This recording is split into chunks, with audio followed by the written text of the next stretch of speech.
सर्दियों के मौसम में एक बूढ़ी औरत अपने घर के कोने में ठंड से तड़प रही थी। जवानी में उसके पति का देहांत हो गया था। घर में एक छोटा बेटा था। उस बेटे के उज्जवल भविष्य के लिए उस माँ ने घर घर जाकर काम किया। काम करते करते वो बहुत थक जाती थी, लेकिन फिर भी आराम नहीं करती थी। वो सोचती थी, जिस दिन बेटा लायक हो जाएगा उस दिन आराम करूंगी। देखते देखते समय बीत गया। माँ बूढ़ी हो गई और बेटे को अच्छी नौकरी मिल गई। कुछ समय बाद बेटे की शादी कर दी और एक बच्चा हो गया। अब बूढ़ी माँ खुश थी कि बेटा लायक हो गया। लेकिन ये क्या, बेटे व बहू के पास माँ से बात करने तक का वक्त नहीं होता था। बस ये फ़र्क था, माँ के जीवन में पहले वह बाहर के लोगों के बर्तन व कपड़े धोती थी, अब अपने घर में बहू बेटे के। फिर भी खुश थी क्योंकि औलाद उसकी थी।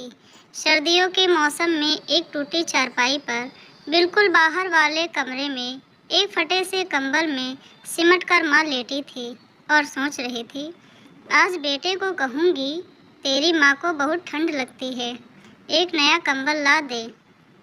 शाम को बेटा घर आया तो माँ ने बोला, बेटा मैं बहुत बूढ़ी हो गई हूँ, शरीर में जान नहीं है, ठंड सहन नहीं होती, मुझे नया कंबल ला दे। तो बेटा गुस्से में बोला, इस महीने घर के राशन में और बच्चे के एडमिशन में बहुत खर्चा हो गया। कुछ पैसे हैं पर तुम्हारी बहू के लिए शॉल लाना है। वो बाहर जाती है, तुम तो घर में रहती हो, सहन कर सकती हो। ये सर्दी निकाल लो, अगले साल ला दूंगा। बेटे की बात सुनकर माँ चुपचाप सिमट कर कंबल में सो गई। अगले दिन देखा तो माँ इस दुनिया में नहीं रही। सब रिश्तेदार पड़ोसी एकत्रित हुए।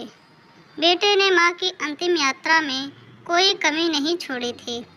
माँ की बहुत अच्छी अर्थी सजाई थी, बहुत महंगा शॉल माँ को उड़ाया था। सारी दुनिया अंतिम संस्कार देखकर कह रही थी कि हमको भी हर जन्म में भगवान ऐसा ही बेटा मिले। मगर उन लोगों को क्या पता था कि मरने के बाद भी एक माँ तड़प रही थी, सिर्फ एक कंबल के लिए, सिर्फ एक कंबल के लिए। दोस्तों, आपको हमारी कहानी कैसी लगी हमें कमेंट करके ज़रूर बताएं। धन्यवाद।